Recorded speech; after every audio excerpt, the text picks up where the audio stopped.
Oh boy. Oh boy. I usually try to structure these things very carefully, but this one may be a little rambling because the news is ongoing. And originally the idea was I was going to talk about Tommy and DOA because let's get to DOA real quick. I will do more on this, but basically DOA is leaving California. The Scientology people have successfully pressed a restraining order against him with good reason because he's a maniac. So he is leaving California. Will he be back? We'll have to wait and see. So who is Tommy? Well, if you're just stepping into the ring, well, it's very confusing. Well, first of all, his name is not Tommy. Be very clear. My name is not Thomas. It's not my actual, quote, real legal name. So you might think, well, maybe it's a YouTube affectation. He calls himself Tommy Scoville, but it's not his real name. It's like Madonna. It's like Madonna. It's not his real, not the real name of the person. No. The reason he calls himself Tommy Scoville is because his real name, Brett, is tied to a very long history of criminal abuses. Now, to be fair, Tommy has been open about this. He has talked about his criminal past. He's not talked about it totally.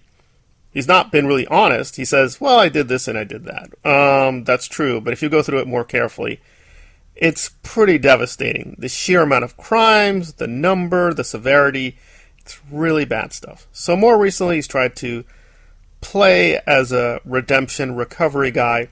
He hooked up with Smith-Levin to talk about the Danny Masterson case. And again, to be fair, he is very knowledgeable about prisons, prison culture, because he's been in prison for a very long time. So, again, he knows of where he speaks. Again, let's be very clear. Nobody is an angel here. I'm sure we all have a past, including criminal past, right? Drunk driving, drug possession. Okay, let's be very clear. This is not an extraordinary case. However, he does put out a channel based on recovery. You might want to be careful here because people might think it's clickbait. People say they caught him on camera sniffing drugs. I think I've looked at the relevant footage. I didn't see that. It definitely looked weird. He just ducked down where the camera, you can't see him. It looked like he came back up. He was like sniffing. Again, I'm not a drug guy. I've taken like a couple of cigarettes, a couple of joints. That's it. I really take very little drugs. So I don't know. But it definitely looked really suspicious. There's been constant questions about, is he really interested in recovery? And his friend Aaron has been caught up in tons, and I mean tons of scandals, money scandals, sex scandals, truth scandals, you name it. Tons of scandals. So Tommy, a while ago, went on this massive 1-hour tirade trying to answer people and made very clear he was not interested in drama, even though he does do drama on his channel, and that he's there to protect people. He has a communitas. So yes, he does censor people, because I'm not interested in that, guys. You're going on about this guy and that guy doing this thing and that thing. I'm Tommy Scoville. I'm the captain. I got to protect my community. I can't get into that. I'm not going to get into that. Why would I do that? Okay, so some of this is fair. So if you ask questions like, why are you not promoting that beautiful DOA and his efforts to save children? Well, he clarified, saying, well, I'm not going to really promote that stuff. I'm not here for that. Okay, and to some extent, you can limit discussion on your YouTube channel. That's fine. So what's the punchline here? Well, recently, Reese, a woman who Tommy has been with, we'll just leave it there, she admitted blatantly that she was taking a lot of gummies.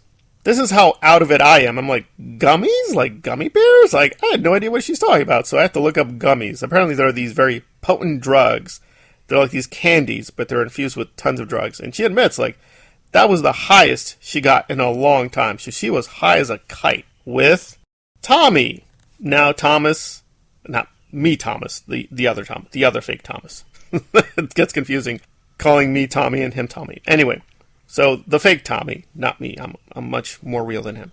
Believe me. Anyway, so Tommy has admitted from time to time to relapsing and taking drugs and gone through it. Again, I don't follow his content very closely. I want to be careful there. I'm not a super Tommy expert because, I mean, it's fine. He wants to help people, but again, it just seems like it's a really fake Buddha persona, and, it's like, it's not a real expert. If you want a real expert on recovery and addiction, I would say check out Lynn. Lynn knows what she's talking about. She's had on real experts. That's what you're interested in. That's the real deal. So it's just kind of phony to begin with. It's not really real expert advice, so it's like, what's the point? But again, I'm not here to do clickbait or cancel him. He did a really good video early on about Puff Daddy, and I'm sure a lot of other channels have covered the Puff Daddy controversies, but for somebody in the anti-Scientology space to be much more forward about it, well, that was intriguing. That was really nice. But now, of course, it's coming back to haunt him, because even though he's calling out Danny Masterson and Puff Daddy for being criminals and lying and putting out this fake narrative, he's doing the same thing. And, oh, by the way, and here it's more speculative, I want to be careful, he and his brother have been caught up in all these weird business scandals over pepper or, I don't know, jalapeno. They're trying to sell this product anyway. And they're really, I guess, vicious business people because they're doing illegal stuff. But that's more tentative. I want to be careful there. So this is all kinds of insanity. You have a recovery channel where the guy seems to be an active addict. Oh, and it gets a lot worse because I'm already going over 6 minutes. He did some other stuff which was crazy. So I'm not trying to pump people for money, but I'll discuss that in the channel membership videos. But it's just a lot of scams and scandals and lying and censorship. And it's like, and on top of this, Aaron has all these sex scandals, right? Again, I want to be careful. They're not as bad as Puffy, but very similar. Puffy was caught on camera hitting a woman. Now, you can argue Aaron is not as bad, but it's very abusive. Guess who's staying silent? Tommy. Now, to be careful, the footage of Aaron doing this was more recent. So I'll double check. But it seems like he's taken this vow of silence regarding Aaron's crimes and scandals. And I'm guessing the same goes the other way around, where Aaron is not going to really bring up his criminal past too much. It's all very sad. And again, I feel sorry for the guy. He's very sick. He's been very open about his health problems. But this is getting to be a little silly. And he's lost hundreds and hundreds of people. And he keeps saying, well, it's YouTube. They're unsubbing. And I don't know, the YouTube. Nope. People are seeing through the fraud. And, it's fine. I mean, I don't think he's the most evil guy.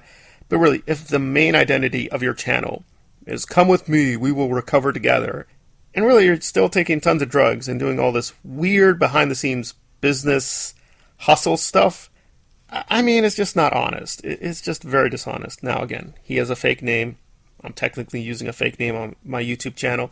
It's fine to put out a persona. But, I mean, really, if your thing is recovery and apparently just getting high as a kite all the time, I mean, what are we doing here? I mean, really, what are we doing here? But anyway, it's just truth in labeling, not canceling him, just giving people the information. This is a criminal with a long criminal track record, and, he is censoring people and blocking people. And I don't think it's just because he's avoiding the trolls. It's because he's selling a very fake brand of recovery. Question mark.